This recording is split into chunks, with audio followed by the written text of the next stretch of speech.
बिहारी जय राधा माधव कुंज बिहारी जय राधा माधव कुंज बिहारी जय गोपी जन वल्लभ गिरिवरधारी जन वल्लभ गिरिवरधारी जय गोपी जन वल्लभ गिरिवरधारी जय गोपी जन वल्लभ गिरिवरधारी यशोदनन्दन ब्रज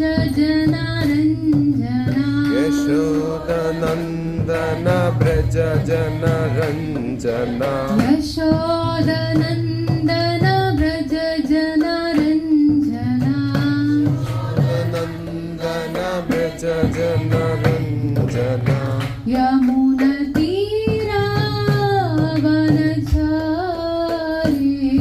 नदीरा वनचारी यमुनतीरा वनचारी यमुनतीरा वनचारी जय राधा माधव कुंज बिहारी जय राधा माधव कुंज बिहारी हरे कृष्ण कृष्ण कृष्ण हरे हरे हरे राम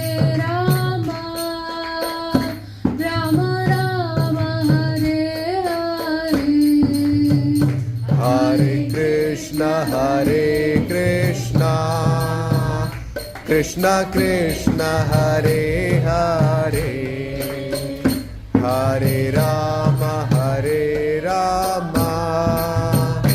राम राम हरे हरे जय राधे जय राधे जय राधे जय श्री राधे जय राधे जय राधे जय राधे जय श्री राधे जय राधे जय राधे जय राधे जय श्री राधे जय राधे जय राधे जय राधे जय श्री राधे जय राधा माधव कुंज बिहारी जय राधा माधव कुंज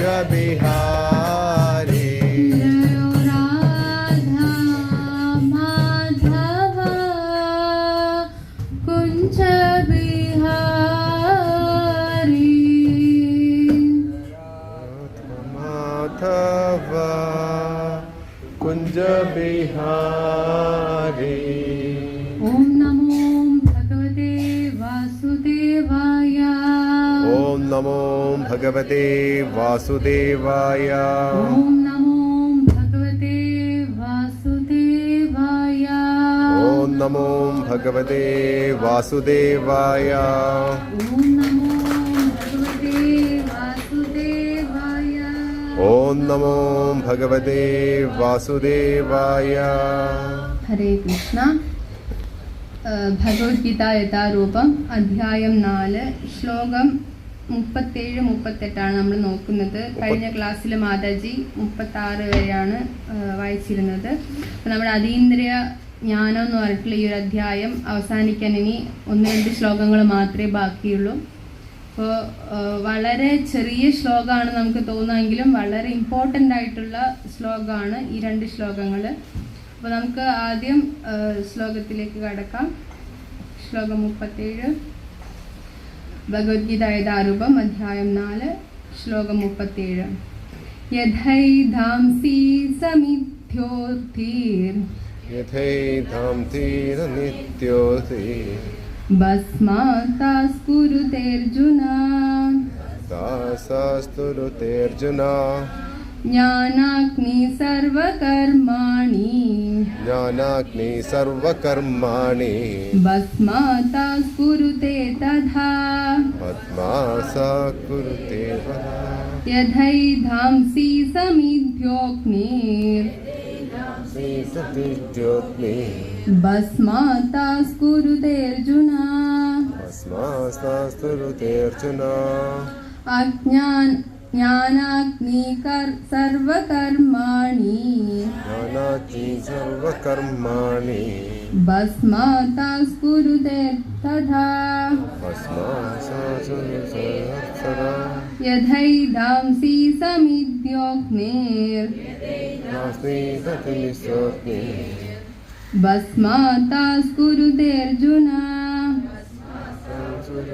അർജുന ജ്ഞാനാഗ്നി സർവകർമാണി ജ്ഞാനാഗ്നി സർവകർമാണി ഭസ്മാതാസ്കുരുതേ തഥാ ഭസ്മാസാതുരുസേ തഥാ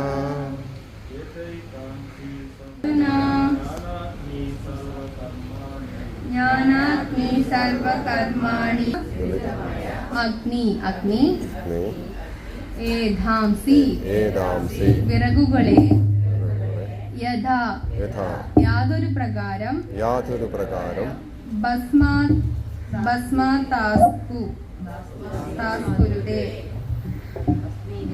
ഭസ്മീകരിക്കുന്നുവോ തഥാ അപ്രകാരം ജ്ഞാനാഗ്നി ജ്ഞാനമായ അഗ്നി ജ്ഞാനമായ അഗ്നി സർവകർമാണി സർവകർമ്മഫലങ്ങളെയും സർവകർമ്മഫലങ്ങൾ ഭസ്മസാത് കുരുതേ ഭസ്മീകരിക്കുന്നു. ഭസ്മസാത് കുരുതേ ഭസ്മീകരിക്കുന്നു. വിവർത്തനം ശ്രീല പ്രഭുപാദിക്ക് ജയ്. അല്ലയോ അർജുന, അല്ലയോ അർജുന, കത്തുന്ന തീ വിറകിനെ എന്ന പോലെ ജ്ഞാനമാകുന്ന അഗ്നി സർവകർമ്മഫലങ്ങളെയും ഭസ്മമാക്കുന്നു.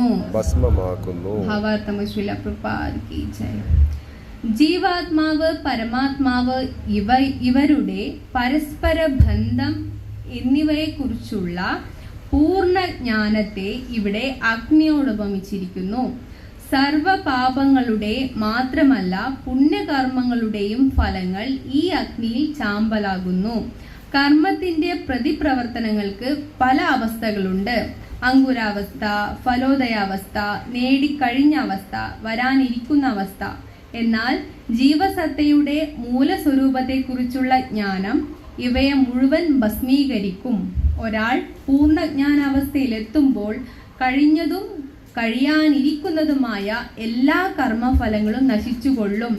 വേദങ്ങൾ ഘോഷിക്കുന്നു, ഉഭേ ഉഹൈ വൈഷ ഏതേ തരതമ്യമൃതഃ സാധ്വ സാധൂനി. ഒരാൾ പുണ്യപാപ ഫലങ്ങൾക്ക് അതീതനാകുന്നു. ബൃഹദാരണ്യകോപനിഷത്ത് 4:4-22. നമുക്ക് അടുത്ത ശ്ലോകം കൂടെ വായിക്കാം. ശ്ലോകം 38. നഹി ജ്ഞാനേന സദൃശം യവൻ കാലേന കാലക്രമത്തിൽ സ്വയം തന്നെ ആത്മനി ആത്മാവിൽ വിന്ദതി ലഭിക്കുന്നു, നേടുന്നു. വിവർത്തനം ശ്രീല പ്രഭുപാദിക്ക് ജയ്. ഈ ലോകത്തിൽ അതീന്ദ്ര ജ്ഞാനം പോലെ പരിശുദ്ധവും ശ്രേഷ്ഠവുമായി മറ്റൊന്നില്ല. ആ ജ്ഞാനം ആധ്യാത്മിക ദർശനത്തിന്റെ പരിപക്വ ഫലമാണ്. ഭക്തിയോഗ പരിശീലനത്തിൽ പ്രാവീണ്യം നേടിയ ഒരാൾക്ക് കാലക്രമേണ ഈ ജ്ഞാനം സ്വയം ആസ്വദിക്കാൻ കഴിയും. അതീന്ദ്രിയ ജ്ഞാനം എന്ന് പറയുമ്പോൾ ആധ്യാത്മികമായ അറിവ് എന്നാണ് ഉദ്ദേശിക്കുന്നത്. ആ അറിവിനേക്കാൾ മഹത്തായോ വിശുദ്ധമായോ ഒന്നും തന്നെയില്ല. മനുഷ്യന് ബദ്ധ കാരണം അജ്ഞാനമത്രേ. മുക്തിക്ക് ഹേതു ജ്ഞാനവും. ഭക്തിഭരിതമായ സേവനത്തിന്റെ പരിപക്വ ഫലമാണ് ഈ ജ്ഞാനം. അത് സിദ്ധിച്ചവൻ സമാധാനം തേടി അലയേണ്ടി വരില്ല. ശാന്തി തന്നിൽ തന്നെ അനുഭവപ്പെടും. ഈ ശാന്തിയും ജ്ഞാനവും കൃഷ്ണാബോധത്തിൽ എത്തിക്കുന്നു. ഇതാണ് ഭഗവത്ഗീതയുടെ പരമമായ സന്ദേശം. ജയ ശ്രീല പ്രഭുപാദ് കി ജയ്. ഓം അജ്ഞാനതിമിരാന്ധസ്യ ജ്ഞാനാഞ്ജലശലാഖയാ ചക്ഷുരുന്മീലിതം യേന തസ്മൈ ശ്രീ ഗുരവേ നമഃ. തസ്മൈ ശ്രീ ഗുരവേ നമഃ. തസ്മൈ ശ്രീ ഗുരവേ നമഃ. स्वराज की जय. जय गुरुदेव की जय. अभिचरणारविंद भक्ति वेदांत स्वामी श्रील प्रभुपाद की जय. ഹരേ കൃഷ്ണ. അപ്പം നമ്മൾ 2 ശ്ലോകങ്ങളാണ് നോക്കാൻ പോകുന്നത്. അപ്പം നമ്മൾ ഇന്നലെ കാർത്തിക മാസം അവസാനിച്ചിരിക്കുകയാണ്. നമ്മൾ വളരെ മനോഹരമായിട്ട് കാർത്തിക മാസം ആചരിച്ചു.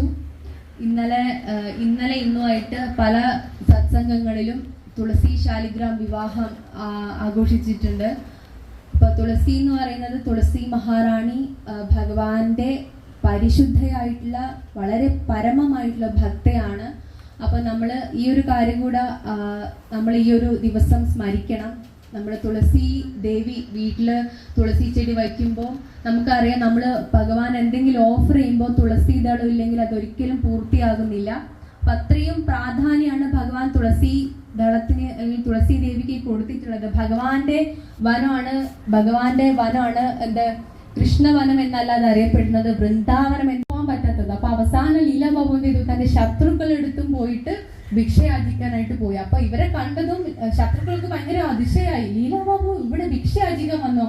അപ്പൊ എന്ത് ചെയ്തു, അവര് ഒരുപാട് സാധനങ്ങളൊക്കെ ലീലാബാബുവിന് നൽകി. എന്നിട്ട് സന്തോഷത്തോടെ ഗുരുവിന്റെ അടുത്ത് പോയിട്ട് പറയാണ്. അപ്പൊ ഗുരു എന്ത് ചെയ്തു, ലീലാബാബുവിനെ സ്വീകരിച്ച് ദീക്ഷ നൽകി.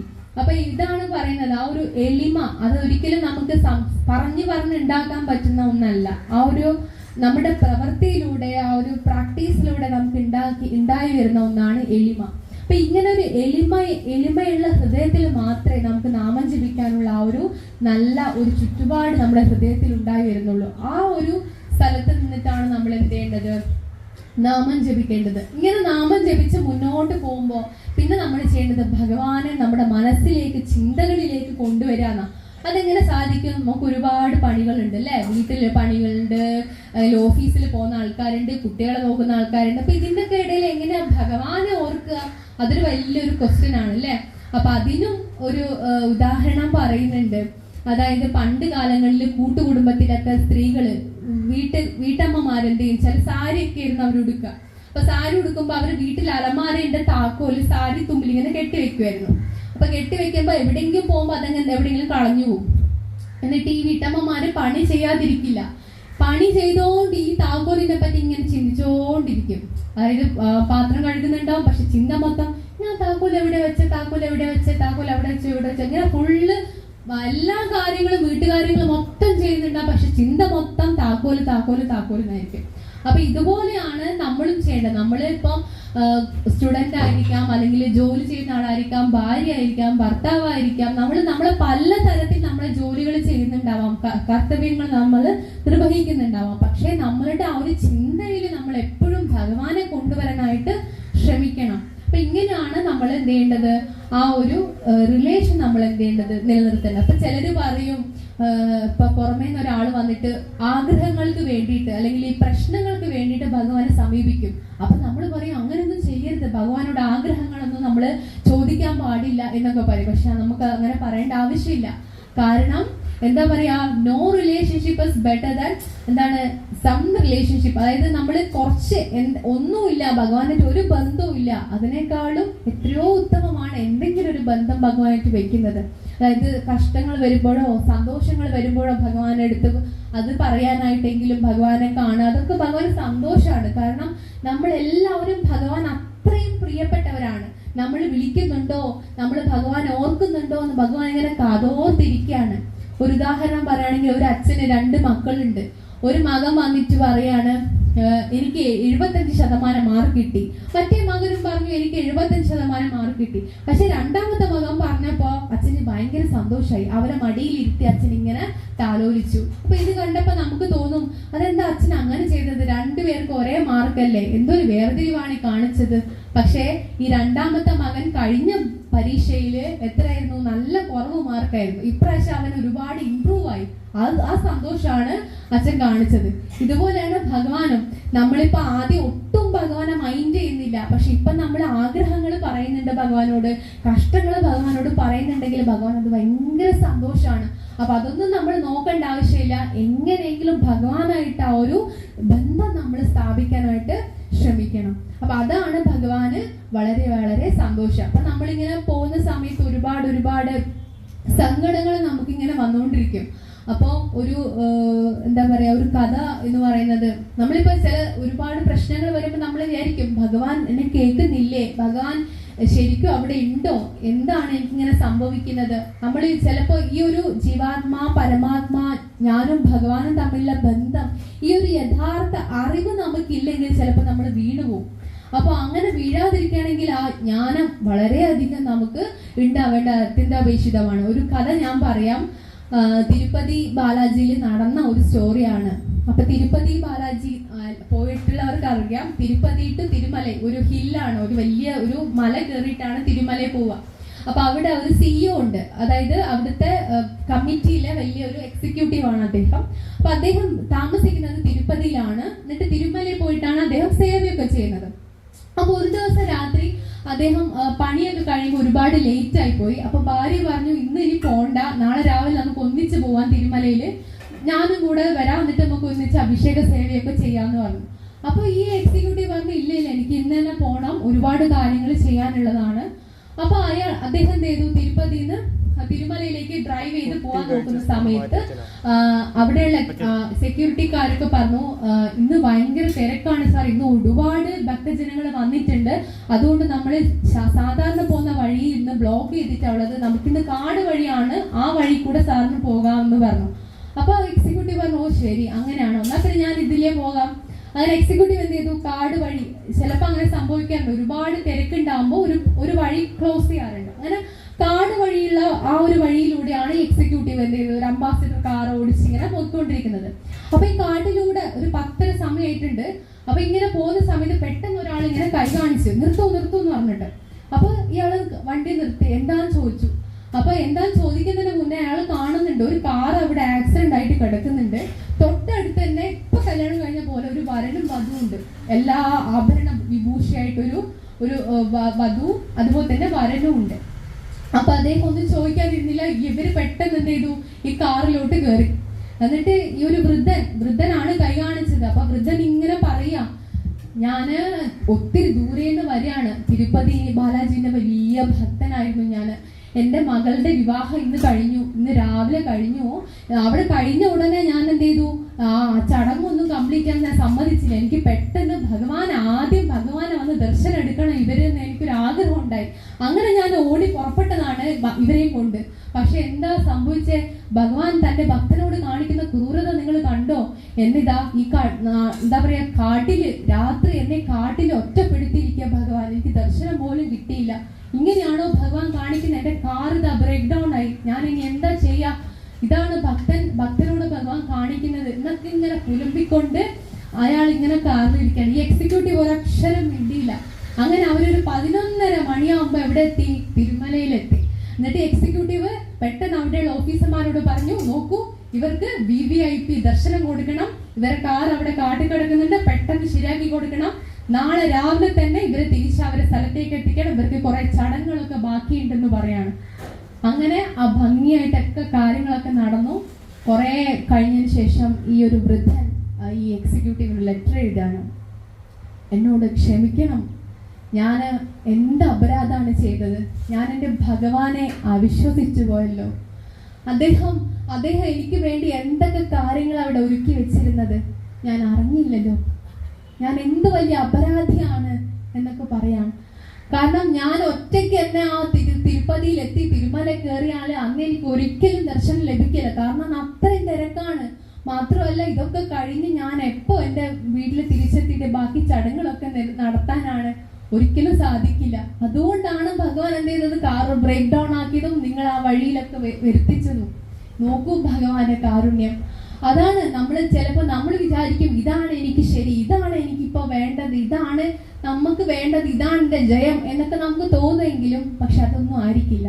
നമ്മുടെ കർമ്മം എന്താണ്, നമ്മളെ വരാനിരിക്കുന്ന കർമ്മം എന്താണ്, നമുക്ക് എന്താണ് നല്ലതെന്ന് നമ്മളെക്കാൾ ആർക്കറിയാം, ഭഗവാൻ അറിയാം. ചിലപ്പോൾ നമുക്ക് ജോലിയിൽ കയറ്റം വരും, നല്ല ഹൈക്ക് കിട്ടും.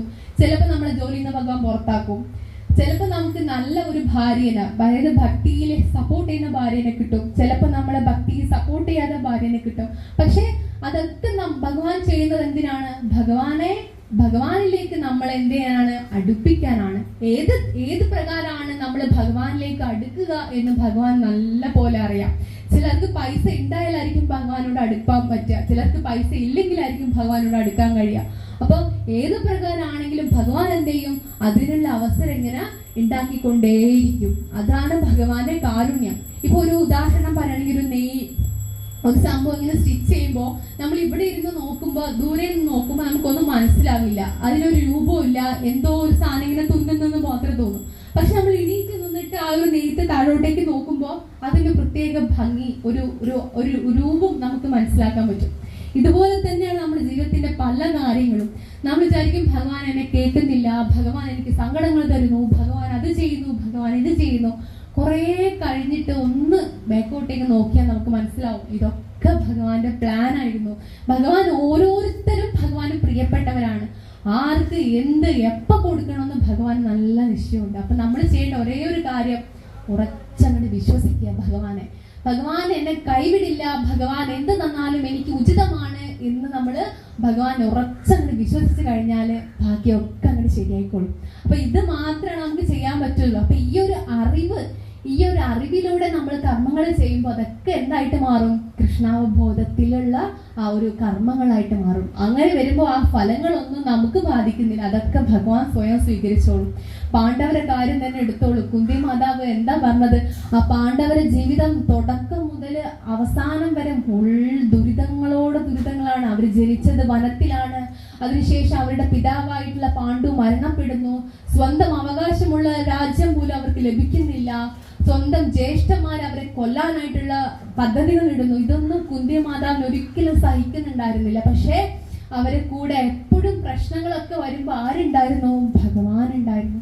അതുകൊണ്ട് തന്നെ എന്താണ് അവസാനം ഭഗവാനോട് കുന്തിദേവി പ്രാർത്ഥിക്കുന്നുണ്ട്. ഭാഗവതത്തിലെ വളരെ മനോഹരമായിട്ടുള്ള ഭാഗമാണ്, വളരെ ഇമ്പോർട്ടന്റും ആണത്. കുന്തിദേവി പറയാണ്, ഭഗവാനെ എന്താണ് എനിക്ക് ഒരുപാട് പ്രശ്നങ്ങൾ അങ്ങ് തന്നിട്ടുണ്ട്. ആ പ്രശ്നങ്ങൾ തരുമ്പോഴൊക്കെ ഭഗവാനും ഞങ്ങളെ കൂടെ ഉണ്ടായിട്ടുണ്ട്. ഈ പ്രശ്നങ്ങളൊക്കെ ഉണ്ടെങ്കിൽ ഭഗവാൻ ഞങ്ങളെ കൂടെ വരുവാണെങ്കിൽ പ്രശ്നങ്ങൾ തന്നോളൂ കണ്ണാ, എത്ര പ്രശ്നങ്ങൾ വേണമെങ്കിൽ തന്നോളൂ, ഞാൻ സ്വീകരിച്ചോളാം, പക്ഷെ അങ്ങ് ഞങ്ങളുടെ കൂടെ ഉണ്ടായാൽ മതി. ഇതാണ് കുന്തി ദേവിയുടെ ആ ഒരു പ്രാർത്ഥന. വളരെ വളരെ മനോഹരമാണ്. ഇത് തന്നെയാണ് ഒരു ഭക്തന്റെ അല്ലെങ്കിൽ ഭക്തിയുടെ ഭാവം. പ്രശ്നങ്ങൾ വരും പോകും, ഇതൊക്കെ നമ്മുടെ ഈ ശരീരമുള്ള കാലത്തോളം, നമ്മുടെ കർമ്മങ്ങൾ ഉള്ളിടത്തോളം ഇതൊക്കെ വന്നുകൊണ്ടിരിക്കും. പക്ഷെ ഭഗവാനെ നമ്മൾ ഒരിക്കലും വിട്ടുകൊടുക്കാൻ പാടില്ല. നമ്മുടെ ചിന്തകളിൽ ഭഗവാനുള്ള സ്നേഹം ഒരിക്കലും നമ്മൾ ഒരു തരി പോലും കുറയാൻ പാടില്ല. അങ്ങനെ കുറയാതെ ഭഗവാനെ ഇങ്ങനെ എപ്പോഴും ചേർത്ത് പിടിക്കുന്ന ഭക്തന്മാരെ ഭഗവാൻ ഒരിക്കലും വിട്ടുകൊടുക്കൂല. അവരെനിക്ക് ഏറ്റവും പ്രിയപ്പെട്ടവരാണ്, ഞാൻ എന്നെ തന്നെ അവർക്ക് കൊടുക്കും എന്നാണ് ഭഗവാൻ പറയുന്നത്. വേറെ എന്താ നമുക്ക് വേണ്ടല്ലേ? കൗരവരോട് ചോദിച്ചു, ഭഗവാനെ വേണോ അതോ നിങ്ങൾക്ക് ഭഗവാന്റെ സൈന്യത്തെ വേണോ എന്ന്. അവര് പറഞ്ഞു, ഭഗവാൻ ഒരൊറ്റൊരാളല്ലേ ഉള്ളൂ, കൃഷ്ണൻ ഒറ്റൊരാളല്ലേ ഉള്ളൂ, ഞങ്ങൾക്ക് കൃഷ്ണനെ കിട്ടിയിട്ട് എന്താ കാര്യം, ഭഗവാന്റെ സൈന്യം മതി, അവരാകുമ്പോൾ കുറെ ആൾക്കാരുണ്ടാവുമല്ലോ. അതാണ് കൗരവര് പറഞ്ഞത്. പക്ഷെ പാണ്ഡവര് പറഞ്ഞു, ഒരു സൈന്യവും വേണ്ട, ഭഗവാൻ ഞങ്ങളുടെ കൂടെ ഉണ്ടായാൽ മതി. അപ്പൊ അതുകൊണ്ട് തന്നെ എന്ത് ചെയ്തു, അവർക്ക് വിജയം കൈവരിക്കാനായിട്ട് സാധിച്ചു. ഭഗവാൻ കൂടെ ഉണ്ടെങ്കിൽ എന്ത് പ്രശ്നം ഉണ്ടെങ്കിലും നമുക്ക് എന്ത് ചെയ്യാൻ പറ്റും, അത് ഈസി ആയിട്ട് എന്ത് ചെയ്യാൻ പറ്റും, മറികടക്കാൻ പറ്റും. ഈ ഒരു വിശ്വാസമാണ് നമ്മൾ വളർത്തിയെടുക്കേണ്ടത്. വിശ്വാസം ഉണ്ടാവണമെങ്കിൽ നമ്മൾ എന്താണ്, യഥാവിധി പ്രഭുപാദിന്റെ ഗ്രന്ഥങ്ങൾ വായിച്ച് ആ ഒരു കാര്യങ്ങൾ നമ്മൾ ചിട്ടയായിട്ട് നവവിധ ഭക്തിയിൽ ആ ഒരു പ്രവർത്തനങ്ങൾ നമുക്കറിയാം, 9 കാര്യങ്ങൾ. അതിലെല്ലാം നമ്മൾ കുറച്ച് ചെയ്ത് വരുമ്പോൾ നമ്മൾ ഹൃദയം ശുദ്ധീകരിച്ചുകൊണ്ട് നമ്മൾ നാമം ജപിക്കുമ്പോൾ ആ ഒരു എളിമ നമ്മൾ വരുമ്പോൾ മെല്ലെ നമുക്ക് എന്ത് ചെയ്യാൻ പറ്റും? മുന്നോട്ട് ആ ഒരു ബന്ധം അത് ശരിക്കും നമ്മൾ ആരോടും പറയണ്ട, ആരും അറിയണ്ട. അത് ഞാനും ഭഗവാനും, അത് നമ്മൾ മാത്രം മതി. അവിടെ വേറെ ആരും വേണ്ട. നമ്മൾ ഒരു പോയിന്റ് കഴിഞ്ഞാൽ അത് ഷോ ആവും. ചിലപ്പോ ഞാൻ എൻ്റെ ഭക്തി ഒരിക്കലും ആരോടും കാണിക്കേണ്ട ആവശ്യമില്ല, അത് എനിക്ക് മാത്രം അറിയാം, അല്ലെ? അത് നമ്മൾ പറയേണ്ട ആവശ്യമില്ല, അത് നമുക്ക് എക്സ്പീരിയൻസ് ചെയ്യാൻ പറ്റും. അങ്ങനെ എക്സ്പീരിയൻസ് ചെയ്യുമ്പോൾ അവർക്ക് ലഭിക്കുന്ന ഒന്നാണ് സമാധാനം, ശാന്തത. മറ്റെന്തും പുറമേ നിന്ന് ഒരാൾക്ക് നോക്കുമ്പോൾ വിചാരിക്കും ഇവർക്ക് മൊത്തം പ്രശ്നമാണല്ലോ, ജപിക്കുന്നുണ്ട്, ഭഗവാനെ എന്ന് വിളിക്കുന്നുണ്ട്, എന്നിട്ടും ഇവർക്ക് മൊത്തം പ്രശ്നമാണല്ലോ. പക്ഷെ ആ ഒരു വ്യക്തി ഏറ്റവും വലിയമായിട്ട് സമാധാനം അനുഭവിക്കുന്ന വ്യക്തിയായിരുന്നു. നമ്മളെ ഏറ്റവും വലിയ ഉദാഹരണം പ്രഭുപാദരാണ്. ഒരു എന്താ അന്ന് നമ്മൾ നാടകത്തിൽ പറഞ്ഞ പോലെ ഒരു പെട്ടി, ആ പെട്ടിയിൽ 100 രൂപ, കുറച്ച് എന്തൊക്കെയോ പുസ്തകങ്ങൾ, അതുമായിട്ടാണ് പ്രഭുപാദർ അമേരിക്കയിലേക്ക് പോകുന്നത്. ആരുമില്ല കൂടെ അദ്ദേഹത്തിന്, ഒരാൾ പോലും സഹായത്തിനില്ല, ഒന്നും എന്താ ചെയ്യേണ്ടതെന്ന് അദ്ദേഹത്തിന് ഒരു പിടുത്തവും ഇല്ല. അങ്ങനെ പോകുന്നതിന്റെ ഇടയിലാണ് അറ്റാക്ക് വരുന്നത്. മൊത്തം പ്രശ്നങ്ങളാണ് അദ്ദേഹത്തിന്. ഒരുപാട് വയസ്സായി, പ്രായമായി, ക്ഷീണിതനാണ്. എന്നിട്ടും ഭഗവാൻ എന്റെ കൂടെ ഉണ്ടെന്ന വിശ്വാസത്തിലാണ് അദ്ദേഹം ഉറങ്ങി പുറപ്പെട്ടത്. എന്നിട്ട് എന്താ സംഭവിച്ചെന്ന് ബാക്കി നമുക്കറിയാം, അല്ലെ? ഇറങ്ങി അവിടെ എത്തി, പിന്നെ ഒരുപാട് പ്രശ്നങ്ങളുണ്ടായി. പക്ഷെ അദ്ദേഹം വിശ്വാസം വിട്ടില്ല. ഭഗവാൻ എന്റെ കൂടെ ഉണ്ട്, ഞാൻ ഭഗവാന്റെ കളിപ്പാവയാണ്, ഭഗവാൻ എന്നെ നയിക്കുന്നു. എന്താണ്? ഞാനല്ല.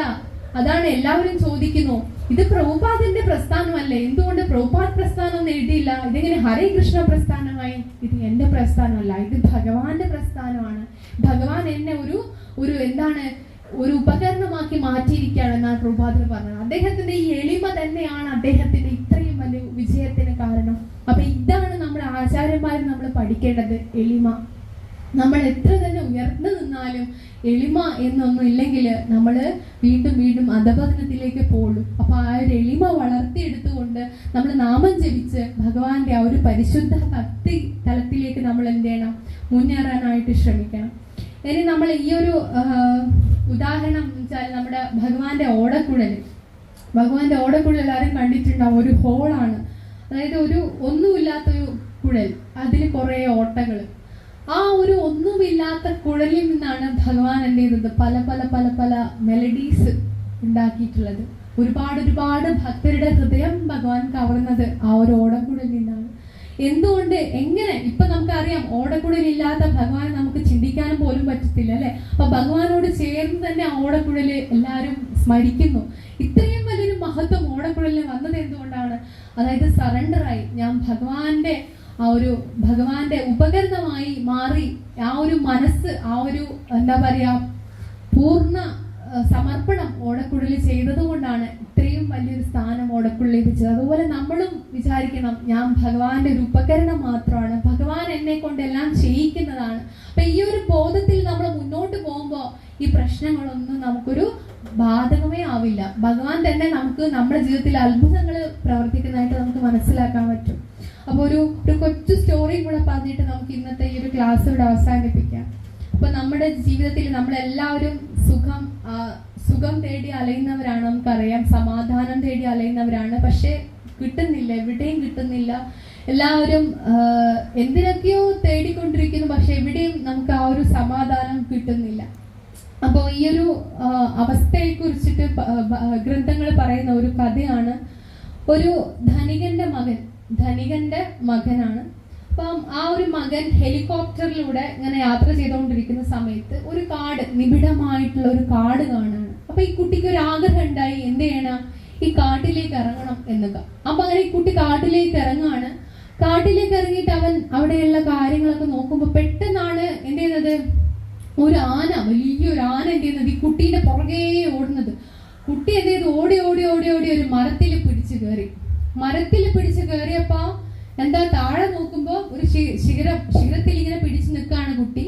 പിടിച്ചു നോക്കുമ്പോ താഴെ നോക്കുമ്പോ 4 മുതലകള്, ഒരു ചെറിയൊരു കുളം പോലെ ഉണ്ട്, അതിൽ 4 മുതലകളുണ്ട്.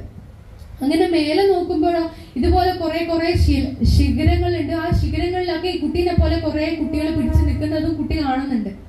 അപ്പൊ ഇങ്ങനെ ഒരു അവസ്ഥയാണ്. അതായത് ഇവിടെ ആനയുണ്ട് കുത്താനായിട്ട് നിൽക്കുന്ന, താഴെ എന്തുണ്ട്, കുറെ മുതലകൾ, 4 മുതലകളുണ്ട്. അപ്പൊ ഈ ഒരു അവസ്ഥയിൽ നിൽക്കുന്ന സമയത്ത് ഈ കുട്ടി ഇങ്ങനെ മേലോട്ട് പോയി നോക്കുമ്പോഴാണ് ഒരു തുള്ളി മധുരം നാവിലോട്ട് വരുന്നത്. അപ്പൊ നോക്കുമ്പോ എന്താ, ഒരു തേൻകൂട് മേലെ ഉണ്ട്. ആ തേൻകൂടിന്റെ അകത്തുനിന്ന് ഒരു തുള്ളി തേൻ ഇങ്ങനെ വായിലോട്ട് വരാണ്. അപ്പൊ കുട്ടിക്ക് ഭയങ്കര സന്തോഷായി. ആഹാ, സന്തോഷം, മധുരം കിട്ടിയല്ലോ എന്ന് സന്തോഷായി. അപ്പൊ പെട്ടെന്ന് ഈ ഒരു അവസ്ഥ കണ്ടിട്ട് ആ കുട്ടീന്റെ വീട്ടിലുള്ള ഹെലികോപ്റ്ററിൽ ആൾക്കാരും കൂടെ വന്നിട്ട് പറയാണ്, വാ നമുക്ക് തിരിച്ചു പോവാം, നീ ഇങ്ങനെ കാട്ട് പെട്ടുപോയോ, ഞാൻ നിന്നെ രക്ഷിക്കാം, വാ വാ എന്ന് പറഞ്ഞിട്ട് ഹെലികോപ്റ്ററിലുള്ള ആള് പറയാണ്. അപ്പൊ ഈ കുട്ടി പറഞ്ഞു, ഞാനിപ്പോ വരുന്നില്ല, എനിക്ക് ഇവിടെ തേനുണ്ട്, ഞാൻ അടുത്ത 5 മിനിറ്റ് കഴിഞ്ഞാൽ ഒരു തേൻ തുള്ളി കൂടെ വരും, ഞാൻ ഇതും കൂടെ ആസ്വദിച്ചിട്ട് വരാം, അടുത്ത തേൻതുള്ളി കഴിഞ്ഞിട്ട് വരാം എന്ന് പറയാണ്. അപ്പോ ഈ ഹെലികോപ്റ്റർ, അതായത് ഈ പൈലറ്റ് പറയുന്ന കാര്യങ്ങളൊന്നും ഈ കുട്ടിക്ക് മനസ്സിലാവുന്നില്ല. കാരണം അദ്ദേഹം കുറച്ച് സീരിയസ് ആയിട്ടാണ് പറയുന്നത്. അപ്പൊ ഈ കുട്ടീനെ മനസ്സിലാവുന്ന രീതിയിൽ മറ്റേ ആള് ട്രാൻസ്ലേറ്റ് ചെയ്ത് കൊടുക്കാണ്. നല്ല മോനല്ലേ, അമ്മ അവിടെ വീട്ടിൽ നിനക്ക് ഒരുപാട് തേന്, കുടം നിറയെ തേന് വെച്ചിട്ടുണ്ട്, നിനക്ക് ഒരുപാട് പലഹാരങ്ങൾ അമ്മ അവിടെ റെഡിയാക്കി വെച്ചിട്ടുണ്ട്, നീ നല്ല കുട്ടിയായിട്ട് വായോ എന്നൊക്കെ ആ കുട്ടീനെ, അതായത് കുട്ടിക്ക് മനസ്സിലാവുന്ന പോലെ ആര് പറഞ്ഞു കൊടുക്കാണ്, ആ പൈലറ്റിന്റെ കൂടെയുള്ള ട്രാൻസ്ലേറ്റർ പറഞ്ഞു കൊടുക്കാണ്. എന്നിട്ടൊന്നും കുട്ടി വരുന്നില്ല. കുട്ടി പറയാണ്, ഇല്ല ഇല്ല ഇല്ല, ഞാൻ വരുന്നില്ല എന്ന് പറഞ്ഞിരിക്കണം. അപ്പൊ എന്ത് ചെയ്തു, ഒരു ലാഡർ ഇട്ട് കൊടുത്തു. ഈ ലാഡർ പിടിച്ച് വാ, നല്ല മോനല്ലേ എന്നൊക്കെ പറയാണ്. അപ്പൊ കുട്ടി പറയാണ്, ഒരു തേൻതുള്ളി കൂടി എനിക്ക് വേണം. എന്നിട്ട് കുട്ടി എന്ത് ചെയ്തു, ആ ലാഡറും പിടിക്കണോ അതോ തേൻതുള്ളി പിടിക്കണോ എന്നറിയാതെ ആ ഒരു കൊമ്പില്, അതായത് താഴെ എന്തുണ്ട്, 4 മുതലകള് ആക്രമിക്കാനായിട്ട് നിൽക്കുന്നുണ്ട്, വായും പൊളിച്ച്. ആ മരത്തിന്റെ ലെഫ്റ്റ് സൈഡില് ആന ആക്രമിക്കാനായിട്ട് നിൽക്കുന്നുണ്ട്. ഇത്രയും ഭയാനകമായ സിറ്റുവേഷൻ, ഒരു നിബിഡമായിട്ടുള്ള വനമാണ്. ഒരു ശിഖരം ഇങ്ങനെ 2 കൈ കൊണ്ട് പിടിച്ചു നിൽക്കുകയാണ്. മേലെ നോക്കുമ്പോൾ ഒരു തുള്ളി തേന് വായിൽ വീഴുന്നുണ്ട് 5 മിനിറ്റ് കൂടുമ്പോൾ. ഈ ഒരു 5 മിനിറ്റ് കൂടുമ്പോഴുള്ള ആ തേൻതുള്ളിക്ക് വേണ്ടിയിട്ട് അവൻ എന്ത് ചെയ്യുന്നു, ആ മരത്തിൽ അങ്ങനെ അള്ളി പിടിച്ചിരിക്കുകയാണ്. ഇതാണ് നമ്മുടെ അവസ്ഥ എന്നാണ് ആചാര്യന്മാര് പറയുന്നത്. അപ്പൊ എന്താണ് ഈ ഒരു കാര്യം എന്ന് പറഞ്ഞു കഴിഞ്ഞാല്, ആ കുട്ടി, ഈ ഒരു വനം, നിബിഡമായിട്ടുള്ള ഈ ഒരു വനമാണ് നമ്മുടെ ഈ ഭൗതിക ലോകം. ഭൗതിക ലോകത്തിൽ നമ്മുടെ പുറകെ ഓടുന്ന ആന ആരാണ്? മരണം, അല്ലെ? മരണമാകുന്ന മധ്യാന നമ്മുടെ പുറകെ എപ്പോഴും ഓടുന്നുണ്ട്, പക്ഷെ നമ്മൾ കാണുന്നില്ലെന്ന് മാത്രം. അങ്ങനെ നമ്മൾ കേറിയിട്ട് ആ ഒരു മരത്തിൽ പിടിച്ചിരിക്കുമ്പോൾ താഴെ നമുക്ക് 4 മുതലകളുണ്ട്. എന്താണ് ആ മുതലകള്? ജനന, മരണ, വാർദ്ധക്യം, രോഗം, അല്ലെ? ഇങ്ങനെയുള്ള 4 മുതലകൾ എപ്പോഴും നമ്മളെ പിടിക്കാനായിട്ട് താഴെ നിൽക്കുന്നുണ്ട്. ആ സമയത്ത് മേലെ കിട്ടുന്ന ആ തേൻതുള്ളി എന്താണെന്നറിയോ? ഈ നമ്മൾ സുഖം എന്ന് വിചാരിക്കുന്ന കുറച്ച് സന്തോഷങ്ങള്.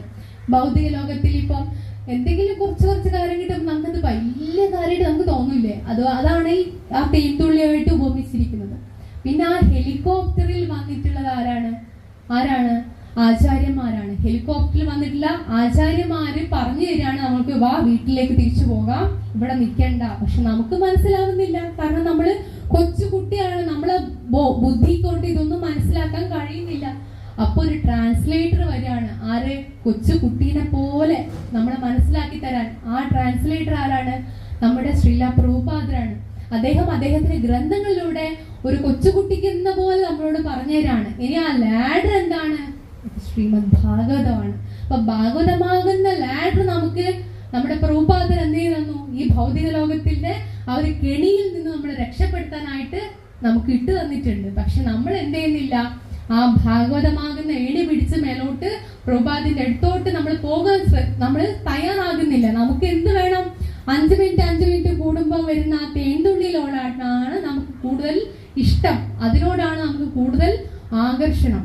ഇതാണ് നമ്മുടെ അവസ്ഥ. ഈ ഒരു കഥ കേൾക്കുമ്പോൾ നമ്മൾ വിചാരിക്കും, ഈ കുട്ടി എന്ത് പൊട്ടനാണല്ലേ, കുട്ടി എന്ത് വിഡ്ഢിയാണ്, വേഗം കയറി അങ്ങ് പോയിക്കൂടെ? അതുപോലെ തന്നെ ആചാര്യന്മാർ നമ്മളോട് ചോദിക്കുന്നത്, നമ്മൾ എന്ത് വിഡ്ഢികളാണ്. ഇത് നമ്മൾ കുറെ കഴിഞ്ഞ് ബാക്കോട്ട് നോക്കുമ്പോഴേ നമുക്കിത് മനസ്സിലാവുള്ളൂ, നമ്മൾ വെറും പൊട്ടന്മാരാണ്. ഇവിടെ ഈ ഒരു പൊട്ടക്കിണറ്റിൽ കിടന്നിട്ട് ഇതൊക്കെ സുഖാണെന്ന് വിചാരിച്ചിട്ട് നമ്മളിങ്ങനെ എന്തിനൊക്കെയോ വേണ്ടി അലയാണ്. അപ്പോ ഈ ഒരു ജന്മം, മനുഷ്യ ജന്മം എന്ന് പറയുന്നത് വളരെ വളരെ കഷ്ടപ്പെട്ട് നമുക്ക് ലഭിച്ചിട്ടുള്ളതാണ്, ഒരുപാട് വിലയുള്ളതാണ്. ഇപ്പൊ ഇന്നത്തെ തലമുറകൾക്ക് അതൊന്നും അറിയില്ല. കുട്ടികളൊക്കെ എന്തിനൊക്കെയോ വേണ്ടി അലയാണ്, പാശ്ചാത്യരെ കണ്ട് എന്തൊക്കെ അനുകരിക്കാണ്. ഇപ്പോ കുറച്ച് എന്താ പറയാ, ചെറിയ ചെറിയ സങ്കടങ്ങളൊന്നും ആർക്കും താങ്ങാൻ പറ്റുന്നില്ല. പരീക്ഷയിൽ 2 മാർക്ക് കുറഞ്ഞെന്ന് പറഞ്ഞിട്ട് ആത്മഹത്യ ചെയ്യുന്നു. ഈ ആത്മഹത്യക്ക് ചെയ്താൽ ഉണ്ടാകുന്ന അനന്തരഫലം അവർക്ക് ആർക്കും അറിയില്ല. അതുകൊണ്ടാണ് ആത്മഹത്യ ചെയ്യുന്നത്. കാരണം അറിവില്ല. അജ്ഞാനം തന്നെയാണ് ബന്ധനത്തിന് കാരണം എന്നാണ് ഇവിടെ പറയുന്നത്. അജ്ഞാനം, അറിവില്ലായ്മ തന്നെയാണ് നമ്മൾ എല്ലാ ദുഃഖത്തിനും ഉള്ള കാരണം. ആത്മഹത്യ ചെയ്താൽ എന്താ സംഭവിക്കാന്നറിയോ? അതായത് നമ്മളിപ്പോ ഒരുപാട് ശിശുമരണങ്ങളൊക്കെ നമ്മൾ കാണുന്നുണ്ട്. 5 വയസ്സുള്ള കുട്ടി മരിക്കുന്നു, 6 വയസ്സുള്ള കുട്ടി മരിക്കുന്നു. എന്തുകൊണ്ട് ഇവരൊക്കെ ഇത്ര ചെറുപ്പത്തിൽ മരിക്കുന്നത് എന്ന് നമുക്ക് തോന്നാറുണ്ട്. കാരണം എനിക്കിപ്പോ 50 വയസ്സ് വരെയാണ് എന്റെ കാലാവധി. അതായത് ഭഗവാൻ നിശ്ചയിച്ചിട്ടുള്ള എന്റെ ആയുസ് എന്ന് പറയുന്നത് 50 വയസ്സ് വരെയാണ്. പക്ഷെ 30 വയസ്സായപ്പോ എന്ത് ചെയ്തു? എനിക്ക് ഒരു എന്താ പറയാ സങ്കടം വന്നപ്പോ ഞാൻ ആത്മഹത്യ ചെയ്തു. അങ്ങനെയാണെങ്കിൽ എന്റെ കർമ്മങ്ങളൊന്നും അവിടെ അവസാനിച്ചിട്ടില്ല. അതായത് ഒരു 2 വർഷത്തെ 20 വർഷത്തെ ഇത് എനിക്ക് അവിടെ ബാക്കിയുണ്ട്. അപ്പൊ ഈ ബാക്കിയുള്ള കാര്യങ്ങളൊക്കെ ഞാൻ അനുഭവിച്ചെന്നേ പറ്റുള്ളൂ. അപ്പൊ അതിനു വേണ്ടിയിട്ട് ഞാൻ വീണ്ടും എന്ത് ചെയ്യും? ആ ഒരു 20 വർഷത്തെ ഇതിനു വേണ്ടി മാത്രം ഞാൻ വീണ്ടും ജനിക്കേണ്ടി വരും. അങ്ങനെയാണ് ഈ ചെറിയ ചെറിയ മരണങ്ങളൊക്കെ നടക്കുന്നത്.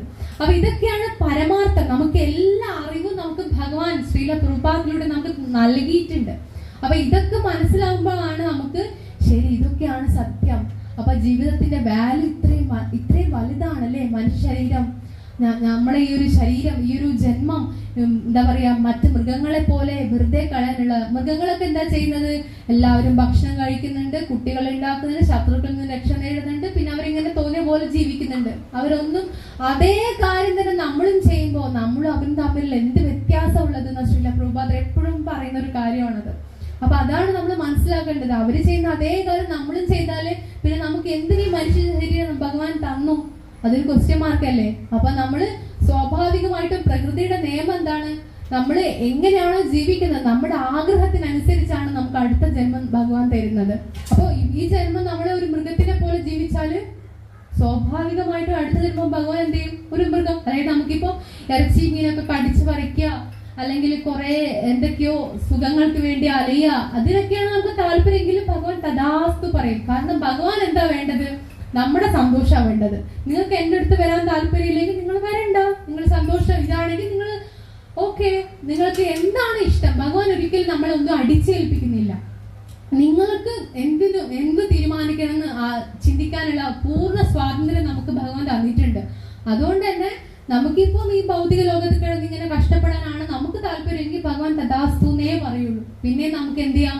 ഇവിടെ കിടന്ന് ഇങ്ങനെ കറങ്ങിക്കൊണ്ടേയിരിക്കാം. അതല്ല ഭഗവാൻ ചൈതന്യ മഹാപ്രഭുവിലൂടെയും തന്റെ ആചാര്യന്മാരുടെയും ഒരുപാട് ഭക്തന്മാരുടെയും നമ്മളോട് ഇങ്ങനെ പറഞ്ഞുകൊണ്ടിരിക്കുന്ന കാര്യങ്ങൾ എന്താണ്? നമ്മളും മൃഗങ്ങളും തമ്മിലുള്ള മെയിൻ വ്യത്യാസം തെറ്റും ശരിയും തിരിച്ചറിയാനുള്ള ആ ഒരു ബോധം അത് നമുക്ക് മാത്രമേ ഉള്ളൂ. അതൊരു മൃഗങ്ങൾക്കും ഇല്ല. അപ്പൊ ഈ ഒരു ബോധം, ഈ ഒരു അറിവ് നമുക്ക് ഭഗവാൻ തന്നിട്ടുണ്ട്. എന്നിട്ട് നമ്മൾ അവരെ പോലെയാണ് ജീവിക്കുന്നെങ്കിൽ സ്വാഭാവികമായിട്ട് എന്താ സംഭവിക്കുക? നമുക്ക് മനുഷ്യജന്മം വ്യർത്ഥമായി അടുത്ത ജന്മം എന്താവും?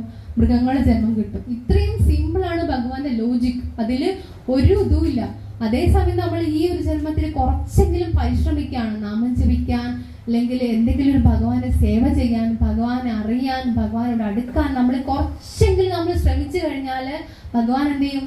അടുത്ത ജന്മത്തിലും അതിന്റെ ഒരു കണ്ടിന്യൂവേഷൻ, അതിന്റെ ഒരു തുടർച്ച നമുക്ക് ഭഗവാൻ തരും. ഇതാണ് ഭഗവാന്റെ ഉറപ്പ് ഭഗവത്ഗീതയിലൂടെ നമുക്ക് തന്നത്. അപ്പൊ ഈ ഒരു വിശ്വാസമാണ് നമുക്ക് ഭഗവാന്റെ അടുത്ത് നമുക്ക് ഉള്ളത്. അപ്പൊ ഈ ഒരു വിശ്വാസത്തോടെ നമ്മളിപ്പോ എന്ത് ചെയ്താലും അത് ഭഗവാനെ അർപ്പിച്ചുകൊണ്ട് ഭഗവാനോടുള്ള പൂർണ്ണ വിശ്വാസത്തോടെ ചെയ്തു കഴിഞ്ഞാൽ തീർച്ചയായിട്ടും അത് ശുഭമായിട്ട് തന്നെ ഭവിക്കും. അപ്പൊ ഇതാണ് ഭഗവത്ഗീതയിലെ ഈ 2 അധ്യായത്തിലൂടെ നമുക്ക് ഭഗവാൻ കാണിച്ചു തന്നത്. ഒന്നുകൂടെ ആ ഭാവാർത്ഥം 2ാമത്തെ ശ്ലോകത്തിലേക്ക് വായിക്കാം. അതായത് അതീന്ദ്രജ്ഞാനം എന്ന് പറയുമ്പോൾ ആധ്യാത്മികമായ അറിവ് എന്നാണ് ഉദ്ദേശിക്കുന്നത്. ആ അറിവിനേക്കാൾ മഹത്തായോ വിശുദ്ധമായോ ഒന്നും തന്നെയില്ല. മനുഷ്യന് ബദ്ധകാരണം അജ്ഞാനമത്രേ, മുക്തിക്ക് ഹേതു ജ്ഞാനവും. ഭക്തിപരിതമായ സേവനത്തിന്റെ പരിപക്വ ഫലമാണ് ഈ ജ്ഞാനം. അത് സിദ്ധിച്ചവൻ സമാധാനം തേടി അലയേണ്ടി വരില്ല. ശാന്തി തന്നിൽ തന്നെ അനുഭവപ്പെടും. ഈ ശാന്തിയും ജ്ഞാനവും കൃഷ്ണാബോധത്തിൽ എത്തിക്കുന്നു. ഇതാണ് ഭഗവത്ഗീതയുടെ പരമമായ സന്ദേശം. അപ്പൊ അത്രയും സിമ്പിളായിട്ടാണ് പ്രഭുപാദർ നമുക്ക് പറഞ്ഞു തന്നിട്ടുള്ളത്. അപ്പൊ ഈ മറ്റ് ഗ്രന്ഥങ്ങൾ പോലെയല്ല, ഇപ്പൊ നമ്മളിപ്പോ നോവലുകളൊക്കെ ആണെങ്കിലും ഒരു പ്രാവശ്യം വായിച്ചു കഴിഞ്ഞാൽ അത് അത്രയേ ഉള്ളൂ, പിന്നെ വായിക്കാൻ നമുക്ക് കൂടുതലായിട്ടൊന്നും കിട്ടാൻ പോകുന്നില്ല. പക്ഷേ ഭഗവത്ഗീത ഭാഗവതമൊക്കെ നമ്മൾ ഒരു പ്രാവശ്യം വായിച്ച് കുറച്ച് ദിവസം കഴിഞ്ഞ് വീണ്ടും വായിക്കുമ്പോൾ നമുക്ക് കൂടുതൽ എന്താ പറയാ അടുക്കാനായിട്ട് സാധിക്കും. അതായത് കൂടുതൽ അതിനോട് നമുക്ക് എന്ത് ചെയ്യാൻ പറ്റും, ഭാവാർത്ഥം നമുക്ക് മനസ്സിലാക്കാൻ സാധിക്കും. അതാണ് പ്രഭുപാദിന്റെ ഭാവാർത്ഥത്തിന്റെ ഒരു പ്രത്യേകത എന്ന് പറയുന്നത്. അതായത് ജീവനുള്ള വാക്കുകളാണ് അദ്ദേഹത്തിന്റെ വാക്കുകൾ. അപ്പൊ അതുകൊണ്ട് തന്നെ നമ്മൾ ഈ ഭാവാർത്ഥം വളരെ ശ്രദ്ധയോടെ വായിച്ചു കഴിഞ്ഞാൽ, പിന്നെ നമ്മൾ പറയാറുണ്ട് കലിയുഗത്തില് ഹരിനാമം അല്ലാതെ മറ്റൊരു മാർഗവും ഇല്ലെന്ന് പറയുന്നുണ്ട് ചൈതന്യ മഹാപ്രഭു. പിന്നെ എന്തിനാ നമ്മൾ ഈ ഗ്രന്ഥങ്ങളൊക്കെ വായിക്കുന്നത്? ഭഗവത്ഗീത എന്തിനാ, ഭാഗവത് എന്തിനാ, ഏത് സമയവും നാമം ജപിച്ചിരുന്നാ പോരെ എന്നൊക്കെ ചിലർ ചോദിക്കാറുണ്ട്.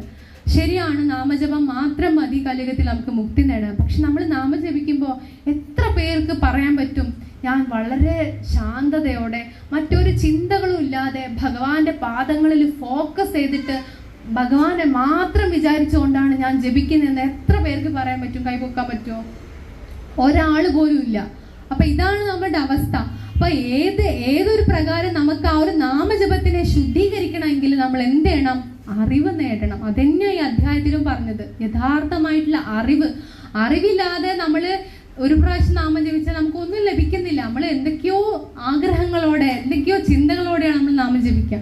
അതേസമയം നമ്മൾ ഗ്രന്ഥങ്ങൾ വായിച്ച് ഭഗവാനെ മനസ്സിലാക്കി, ഭഗവാന്റെ ലീലകൾ അറിഞ്ഞ്, ഭഗവാനോടൊരു ഇഷ്ടം ഉണ്ടായിട്ട് പിന്നെ നമ്മൾ നാമം ജപിക്കുമ്പോൾ നമുക്ക് ആ നാമജപത്തിലൊരു ടേസ്റ്റ്, ഒരു സ്വാദ് നമുക്ക് അനുഭവപ്പെടും. പിന്നെ നമുക്ക് നാമജപം വിടാനേ പറ്റൂല. പിന്നെ നമ്മളെ പോലും അറിയാതെ നമുക്ക് നാമജപം കൂട്ടി കൊണ്ടുവരണമെന്ന് തോന്നും. അപ്പൊ ഇതാണ് ആ ഒരു ഭക്തിയുടെ ആ ഒരു മഹത്വം, അതിന്റെ ഒരു സ്വാദ്. പ്രഭുപാദ് നമുക്ക് ഉണ്ടാക്കി തന്നിട്ടുള്ള ആ ഒരു സിസ്റ്റത്തിന്റെ ഒരു ഭംഗി തന്നെ ഇതാണ്.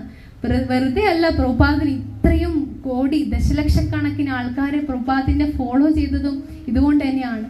അദ്ദേഹം ഒന്നും പറഞ്ഞിട്ടില്ല, ആദ്യമൊന്നും ആരോടൊന്നും പറഞ്ഞിട്ടില്ല, നാമം ജപിക്കൂ, ഗ്രന്ഥങ്ങൾ വായിക്കൂ.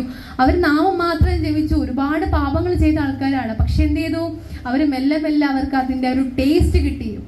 പ്രഭുപാദർ ആകെ ചെയ്തത് പ്രസാദം കൊടുത്തിരുന്നു. നന്നായിട്ട് പ്രഭുപാദർ കുക്ക് ചെയ്യായിരുന്നു. എന്നിട്ട് ഭഗവാൻ ഓഫർ ചെയ്തിട്ട് അവർക്കെല്ലാം നൽകുമായിരുന്നു. ആ പ്രസാദം കഴിച്ചാണ് എന്ത് ചെയ്തത്?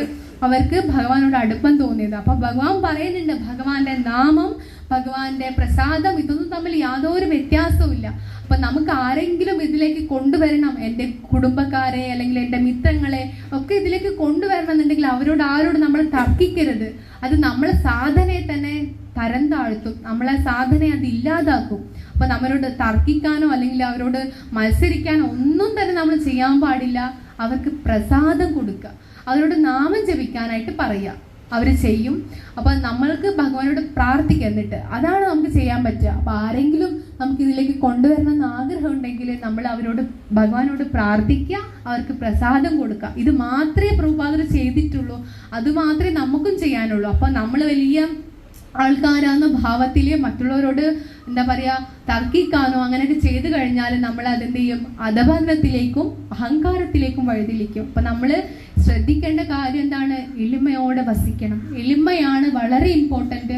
ആ എളിമ ഉണ്ടാവണമെങ്കിൽ അത്ര നിസ്സാരമല്ല. നമ്മുടെ കർമ്മം, നമ്മുടെ പ്രവൃത്തികളിലൂടെ മെല്ലെ ഈ ഗ്രന്ഥങ്ങളൊക്കെ വായിച്ച് ആചാര്യന്മാരുടെ കഥകൾ കേട്ട് നമുക്കൊരിക്കലും ഭഗവാനെ ഡയറക്റ്റ് എക്സ്പീരിയൻസ് ചെയ്യാൻ പറ്റണമെന്നില്ല.